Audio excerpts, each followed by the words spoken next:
बच्चों USP online classes में आपका स्वागत है। लेसन 3 जो चैप्टर चल रहा था वैद्युत विभव, इसमें हम पार्ट 3 पढ़ने जा रहे हैं, जिसके अंतर्गत हम पढ़ेंगे बिंदु आवेशों के समूह के कारण वैद्युत विभव किसी बिंदु पर। समविभव पृष्ठ क्या होता है और वैद्युत स्थितिज ऊर्जा क्या होती है और इसका निगमन, इन 3 बिंदुओं पर हम चर्चा करेंगे और 3 बिंदुओं का हम अध्ययन करेंगे इस पार्ट में। तो सबसे पहले बिंदु आवेशों के समूह के कारण वैद्युत विभव कैसे निकालते हैं। तो हमें पता है कि वैद्युत विभव कैसी राशि है, एक अदिश राशि है। तो यदि बिंदु आवेशों का समूह हो तो उसकी वजह से हम अगर वैद्युत विभव ज्ञात करना चाहते हैं तो कैसे ज्ञात करेंगे, देखते हैं। जैसे मान लो ये प्लस Q1 आवेश है, ये माइनस Q2 है, ये माइनस Q3 है, ये माइनस Q4 है। ऐसे 4 बिंदु आवेश का समूह है और इसकी वजह से हम यहाँ पर एक बिंदु P लेकर इन सभी आवेशों के कारण क्या निकालना चाहते हैं, वैद्युत विभव। तो कैसे निकालेंगे, मान लेते हैं कि इसकी जो दूरी है वो R2 है, इसकी दूरी जो है वो R1 है, इसकी जो दूरी है यहाँ से वो क्या है R3 है, इसकी दूरी कितनी है R4 है। तो इस बिंदु P पर इन सभी आवेशों के कारण अगर वैद्युत विभव निकालेंगे तो विभव एक अदिश राशि होती है, इसलिए हम इनको एक साधारण बीजगणितीय रूप से क्या करेंगे, जोड़कर बिंदु P पर वैद्युत विभव निकालेंगे। तो पूरे ये जो आवेशों का समूह है, इस पूरे समूह के कारण बिंदु P पर वैद्युत विभव V बराबर क्या हो जाएगा, V1 plus V2 plus V3 plus V4। यहाँ पे 4 बिंदु आवेश हैं जिनके कारण विभव निकाल के जोड़ देंगे साधारण बीजगणितीय रूप से। और इसमें चूंकि आवेश ये अदिश राशि होती है विभव, इसलिए आवेश के साथ उसका चिन्ह भी लेंगे। तो क्या हो जाएगा, V1 का सूत्र 1/4 पाई एप्सिलॉन 0 Q1 बटे क्या R1 plus 1/4 pi epsilon 0 into minus Q2 और बटे क्या R2 plus 1/4 pi epsilon 0 into, अगर परावैद्युत माध्यम होगा तो बगल में K जुड़ जाएगा, लेकिन चूंकि हमने ऐसे ही बताया तो यहाँ पे हो जाएगा 1/4 पाई एप्सिलॉन 0 इंटू Q3 बटे R3 plus 1/4 pi minus Q3 हो जाएगा यहाँ पे plus 1/4 pi epsilon 0 into minus Q4 बटे R4। यहाँ से कॉमन क्या हो जाएगा 1/4 पाई एप्सिलॉन 0, तो ब्रैकेट में आएगा Q1 बटे R1 माइनस Q2 बटे R2 प्लस माइनस Q3 बटे R3 माइनस Q4 बटे R4। तो इस तरह से हम विभिन्न बिंदु आवेशों के कारण किसी बिंदु पर वैद्युत विभव ज्ञात कर सकते हैं। ऐसे ही अगर अनंत आवेश हैं तो इसी आगे प्लस डॉट डॉट कर देंगे। तो इस तरह से हम विभिन्न बिंदु आवेशों के कारण या आवेशों के पूरे समूह के कारण, बिंदु आवेशों के समूह के कारण वैद्युत विभव कैसे ज्ञात करते हैं। सभी बिंदु आवेशों के कारण बिंदु P पर वैद्युत विभव ज्ञात करके उनको साधारण बीजगणितीय रूप से जोड़ लेते हैं, जिससे हम उस बिंदु पर क्या निकाल लेते हैं, परिणामी वैद्युत विभव। तो हम जान चुके हैं बिंदु आवेशों के समूह के कारण वैद्युत विभव कैसे ज्ञात किया जाता है। अब हम जानते हैं समविभव पृष्ठ के बारे में। तो समविभव पृष्ठ क्या होता है उसको जान लेते हैं। समविभव पृष्ठ किसे कहते हैं, नाम से ही पता है, सम मतलब समान, विभव माने विभव, और पृष्ठ मतलब ऐसा पृष्ठ जिसके सभी बिंदुओं पर विभव क्या हो, समान हो, उसे क्या कहते हैं, समविभव पृष्ठ। जैसे यदि हम कोई धनावेश लें तो इसके कारण जो रेखाएं होती हैं वैद्युत बल रेखाएं वो ऐसे होती हैं बाहर की ओर। तो ये जो पृष्ठ हमने लिया है, अगर हम एक ऐसे पृष्ठ को खींच दें तो इस आवेश से जो दूरी होगी इनकी वो समान होगी और दूरियां समान होंगी, तो दूरी समान होगी और आवेश वही है। इन सभी बिंदुओं के लिए जो दूरी होगी इस बिंदु से वो क्या होगी, दूरी समान होगी, और जो दूरियां समान होंगी और आवेश क्या होगा सबके लिए आवेश होगा प्लस Q, और दूरियां सबके लिए सेम होंगी स्मॉल r। तो ऐसे पृष्ठ को हम क्या बोलेंगे, समविभव पृष्ठ, क्योंकि विभव का सूत्र क्या है 1/4 पाई एप्सिलॉन 0 Q बटे R, और आवेश समान है और दूरियां समान है। इस पृष्ठ के प्रत्येक बिंदु के लिए जो दूरी है और जो आवेश है वो समान है, इसलिए हम कह सकते हैं कि ये जो खींचा गया पृष्ठ है वो कैसा पृष्ठ है, एक समविभव पृष्ठ। तो परिभाषा हो जाएगी कि समविभव पृष्ठ जो है वो वैद्युत क्षेत्र में खींचा गया वह काल्पनिक पृष्ठ है जिसके प्रत्येक बिंदु पर वैद्युत विभव क्या होता है, समान। ये वैद्युत क्षेत्र में खींचा गया काल्पनिक पृष्ठ है। तो वैद्युत क्षेत्र में खींचा गया वह काल्पनिक पृष्ठ जिसके प्रत्येक बिंदु पर वैद्युत विभव क्या होता है, समान होता है।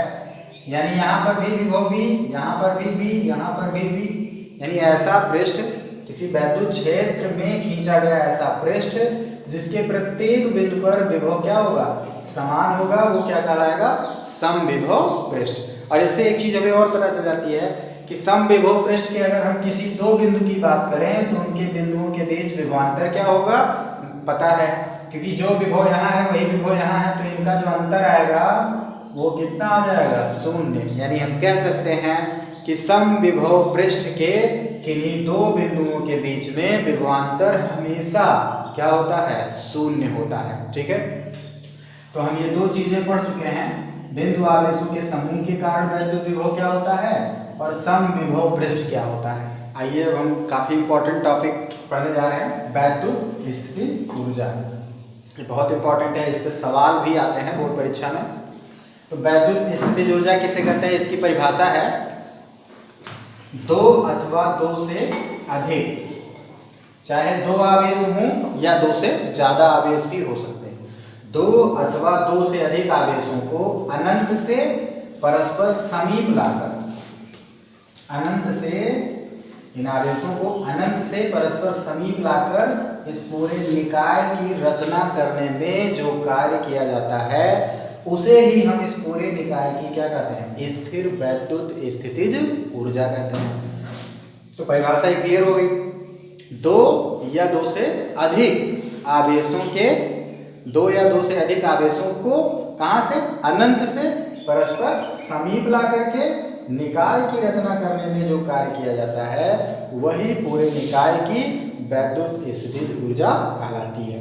तो अब हम दो आवेशों के निकाय की वैद्युत स्थितिज ऊर्जा की गणना करेंगे, उसका सूत्र प्राप्त करेंगे। तो कैसे प्राप्त करेंगे, मान लेते हैं कि दो आवेश Q1 और Q2 है, दो आवेश प्लस Q1 और Q2 है, जो क्रमशः बिंदु A और B पर दो आवेश Q1 और Q2 हैं जो क्रमशः बिंदु A और B पर रखे हैं, और इनके बीच की जो दूरी है वो कितनी है, स्मॉल r है। इस पूरे निकाय की स्थितिज ऊर्जा ज्ञात करने के लिए, इस पूरे निकाय की वैद्युत स्थितिज ऊर्जा ज्ञात करने के लिए हम मान लेते हैं कि जो आवेश Q2 है वो इस बिंदु B पर ना होकर कहां पर है, अनंत पर है। ये आवेश Q2 बिंदु B पर ना होकर कहां पर है, अनंत पर है, तो ये खाली हो गया। तो अब हम इस आवेश Q1 के कारण यहाँ क्या निकालेंगे, विभव निकालेंगे, और फिर जब यहाँ विभव पता चल जाएगा तो इस आवेश को जब हम यहाँ लेकर आएंगे तो जो कार्य होगा वही क्या हो जाएगी, स्थितिज ऊर्जा। तो अब हम विभव निकालते हैं यहाँ पर, तो बिंदु B पर किस आवेश के कारण विभव निकालेंगे, प्लस Q2 या प्लस Q1, किसके कारण, तो हम निकालेंगे जिसके कारण, प्लस Q1 के कारण, क्योंकि ये तो अनंत पे चला गया, तो अब इसी के कारण ही तो यहाँ विभव आएगा। तो बिंदु अनंत पर विभव क्या होता है, शून्य होता है, विभव अनंत पर क्या होता है, शून्य, ये ध्यान रखेंगे। तो आवेश प्लस Q1 के कारण यदि हम, अच्छा अनंत पर विभव शून्य कैसे होता है, उसका फार्मूला पढ़े हो, 1/4 पाई एप्सिलॉन 0 इंटू Q/R। तो R ये दूरी क्या हो गई, अनंत, और दूरी जब अनंत हो जाती है तो ये पूरा मान क्या हो जाता है, शून्य। तो अनंत पर विभव क्या माना जाता है, शून्य। ठीक है, तो अब इसके बाद क्या है, तो अब हम जो बिंदु B था उस पर जो आवेश Q2 था प्लस Q2, उसको हम मान लेते हैं कि वो बिंदु B पर नहीं है बल्कि कहाँ पर है, अनंत पर है। तो अब ये खाली हो गया, तो यहाँ पे हम क्या करेंगे, बिंदु प्लस Q1 के कारण यहाँ क्या निकालेंगे, वैद्युत विभव। और क्या होगा वैद्युत विभव, 1/4 पाई एप्सिलॉन 0 और इंटू आवेश क्या, Q1, और बटे दूरी कितनी है, स्मॉल r, इतना वोल्ट हो गया। अब यहाँ पर विभव पता चल चुका है, तो अब हम क्या करेंगे कि आवेश Q2 को अनंत से यहाँ लाकर निकाय की रचना करेंगे, और निकाय की रचना करने में जो कार्य होगा वही हो जाएगी उसकी वैद्युत स्थितिज ऊर्जा। तो अब आवेश Q2 को अनंत से, अब आवेश Q2 को अनंत से बिंदु B तक लाकर निकाय की रचना करने में किया गया कार्य निकालेंगे। तो क्या हो जाएगा, चूंकि ये वैद्युत बल के विरुद्ध लाने में किया गया कार्य निकाला है, तो W बराबर क्या हो जाएगा, Q2 इंटू V। तो Q2 ही रहेगा और V क्या हो जाएगा, 1/4 पाई एप्सिलॉन 0 मान निकाल चुके हैं, 1/4 पाई एप्सिलॉन 0 इंटू Q1/R। ये हो गया। परंतु ये चूंकि हम आवेश को लेकर आ रहे हैं तो हम वैद्युत बल के विरुद्ध कार्य कर रहे हैं, इसलिए ऊर्जा हो जाएगी नेगेटिव में। तो अभी कार्य निकालेंगे, पहले कार्य निकाल लेते हैं, फिर जो ऊर्जा आएगी उसके आगे चिन्ह क्या लगा देंगे, माइनस। तो यहाँ हो जाएगा W बराबर 1/4 pi epsilon 0 into Q1/R। Q1 और साथ में क्या Q2/R। ये तो कार्य आ गया और यही कार्य निकाय की क्या है, वैद्युत स्थितिज ऊर्जा है। इसलिए हम U बराबर लिख सकते हैं 1/4 pi epsilon 0 into Q1 Q2/R। ये हो गई निकाय की वैद्युत स्थितिज ऊर्जा। ये तो था दो आवेशों के निकाय की वैद्युत स्थितिज ऊर्जा। इसी तरह से ये दो से अधिक आवेश हों तो उनकी स्थितिज ऊर्जा हम कैसे ज्ञात करेंगे, तो आइए देखते हैं उसको। मान लेते हैं 3 आवेश का निकाय है, तो 3 आवेश हों या 4 आवेश हों, चूंकि स्थितिज ऊर्जा एक अदिश राशि है, इसलिए मान लेते हैं ये 3 आवेशों का एक निकाय है।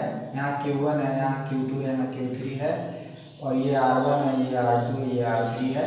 तो इस पूरे निकाय की स्थितिज ऊर्जा निकालने के लिए हम जो 2 आवेशों के निकाय की वैद्युत स्थितिज ऊर्जा ज्ञात किए थे, उसी तरह से इसकी वैद्युत स्थितिज ऊर्जा ज्ञात कर लेंगे, इस निकाय की वैद्युत स्थितिज ऊर्जा ज्ञात कर लेंगे और इस निकाय की वैद्युत स्थितिज ऊर्जा ज्ञात कर लेंगे। चिन्ह सहित आवेशों का चिन्ह भी लिया जाएगा, क्योंकि वैद्युत स्थितिज ऊर्जा एक अदिश राशि है।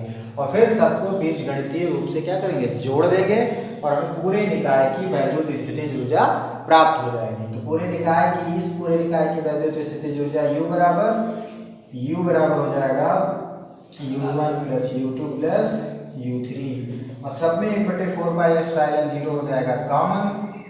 और इसके लिए हो जाएगा